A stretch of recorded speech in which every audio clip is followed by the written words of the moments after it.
Trevs Hockey Show. I'm the Trev. Just too sweet.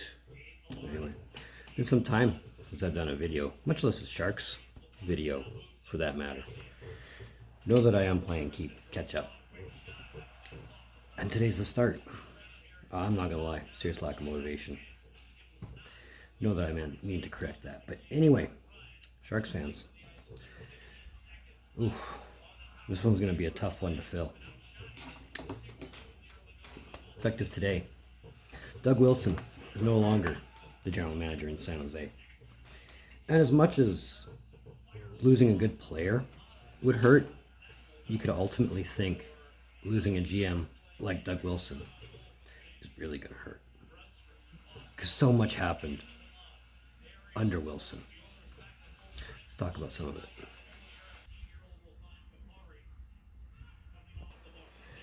So effective today, Doug Wilson is no longer GM in San Jose, having served in this position for 19 seasons and having been on medical leave since November 26th of 2021. Now, Joe Will has been filling in for his GM duties ever since, but there's a reason I didn't make a video on it that day, and this is why.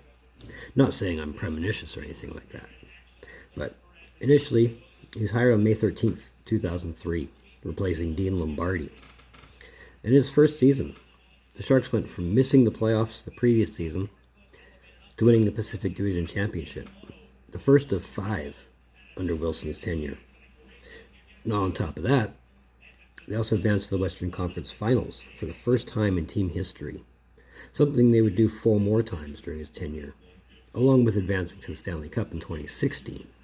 You have to remember when Wilson took over the team, they were still in their infancy. They'd only been around 12 years before Wilson came in. He turned that team from a post-expansion occasional playoff team into a legit contender every year, whether it was a playoff contender or a legit cup contender. And I mean, you don't make the conference finals 5 times in your tenure there just by accident.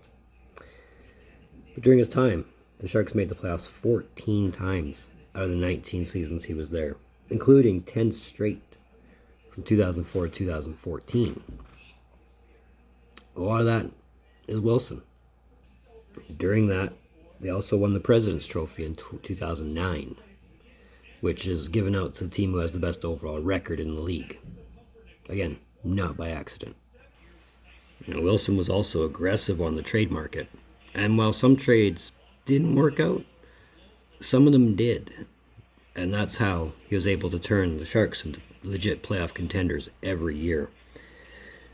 But when you bring in names like Joe Thornton, Brent Burns, Dan Boyle, Erik Karlsson, and even Danny Heatley to a certain degree, just to name a few, it'll definitely help your overall regular season statistics.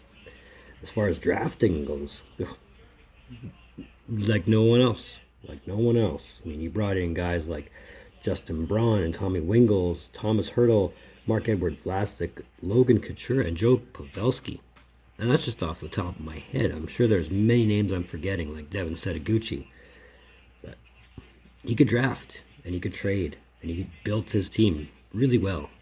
Really, really well for 19 seasons. Now, Wilson's tenure was the second longest as far as active GMs is concerned, only behind David Poile. But the Sharks, under his tenure, went 760 wins, 468 losses, 151 overtime/shootout losses, and 12 ties. So remember, in 2003-2004, they still had a thing called ties. He's one of 5 GMs to have the distinction of playing 1,000 NHL games, as he had played for Chicago and the Sharks, even serving as the team's first captain in their infancy, but also served 1,000 games as an executive for the same team, which is a very hard thing to do nowadays, and was elected to the Hockey Hall of Fame in 2020. Now, the Sharks have said that they are going to be actively looking for a new general manager, but as I said in the beginning, this is going to be a hard one to fill. But regardless, you got to think that Joe will probably be in the equation. But don't be surprised if they hire outside. I mean, again, It is Doug Wilson. You don't serve as GM for 19 seasons just by accident. So, what I think this means to the Sharks, let's talk about that. It's the most ironic coincidence, actually, that the Sharks are on the TV playing the Oilers right now. For the Sharks, it's a good thing they're missing the playoffs this year. And yeah, I went ahead and said it. They aren't mathematically eliminated yet, but they're not going. It's a good thing they're missing the playoffs because they can take this opportunity to completely build a new identity. I mean, if it involves a bad season or two, I think they can live through. I would hope they can live through it. But they've got pieces they can still build around, like Couture. You can still make an amazing line around him. Defense, still questionable. Goaltending is goaltending. But they should take this opportunity, build something new, something that's not from Doug Wilson. And that's not to say that you should just erase everything Wilson's done, because what Wilson did with this team is nothing short of amazing. The only thing that would have made it better was probably them winning the Cup in 2016, which would have made Trev good money, but that's beside the point. Either way, this could be a blessing in disguise, and they could take that next big step instead of being a legit playoff contender and a legit conference contender and occasional Stanley Cup contender to hiring the right guy to make them a Stanley Cup winner. Because, I mean, if you look at it factually, they're the only California team that hasn't won a cup yet. So don't you think they're a bit overdue? Just my thoughts.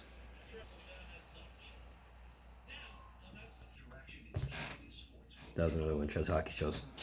I want to thank you for tuning in.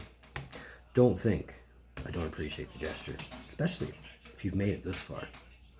It's a great thing for both of us. It helps my analytics. So that can't be terribly bad. But since you're here, hit that thumbs up. While you're at it, that red button that says subscribe all over it, you know what to do. Subscribe makes you feel good. Let's do it up. Socials are in the description down below. Moving forward, as I said, I'm slowly catching myself up. If I go by my calendar, the way I have it scheduled, I'm 8 videos behind, so I'm playing keep up, or I'm playing catch up. But either way, in the meantime, be looking forward to some Trev. Later.